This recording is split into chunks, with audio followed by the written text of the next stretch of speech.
May impormasyong nakuha si Senadora Amy Marcos na posibleng ipaaresto na rin daw ng International Criminal Court o ICC si Vice President Sara Duterte. There are also allegations that several weeks ago, a draft was mooted involving a warrant of arrest of 5 police officers, including Senator Ronald Bato de la Rosa.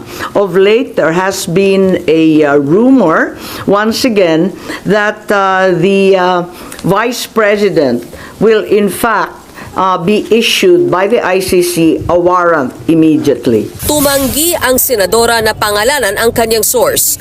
Nitong linggo, sinabi ni VP Sara na nakarating na rin sa kanya ang bali-balitang ipaaaresto siya. Oo, na ako sa listahan, daghan kaayo mi nga naa sa listahan sa ICC.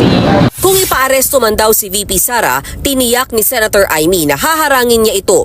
Muli niyang iginiit na walang jurisdiksyon ng ICC sa Pilipinas. Samantala, ibinunyag din ng senadora ang umano'y master plan ng gobyerno para pabagsakin ang mga Duterte. Yan daw ang lumabas sa pagdinig ng Senado kaugnay sa pag-aresto sa dating Pangulo. Ang lahat daw ng ito nakasaad sa dokumentong pinamagatang Mid-Election Final Campaign Sprint Action Plan ng kaalyado ng administrasyon na lakas CMD.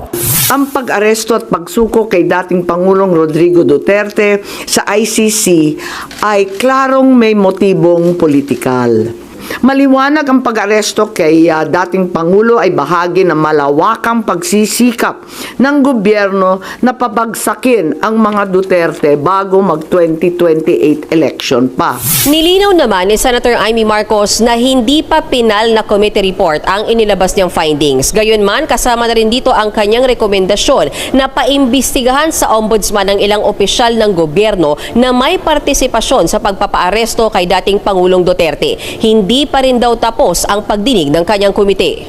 Hindi naman ikinagulat ng Malacanang ang mga pahayag ni Senator Amy. Hindi na po siguro kataka-taka kung ganyan po ang kanyang magiging panuran, kanyang opinyon. Bago pa naman po siguro nag-hearing ay makikita na po natin kung saan ba ang gawi ni Senator Amy Marcos. Of course, ang palasyo dinideny kung ano man ang kanyang opinyon. Si Pangulong Bongbong Marcos maikli ang sagot sa pahayag ng kanyang ate. Everyone's entitled to their opinion. I disagree.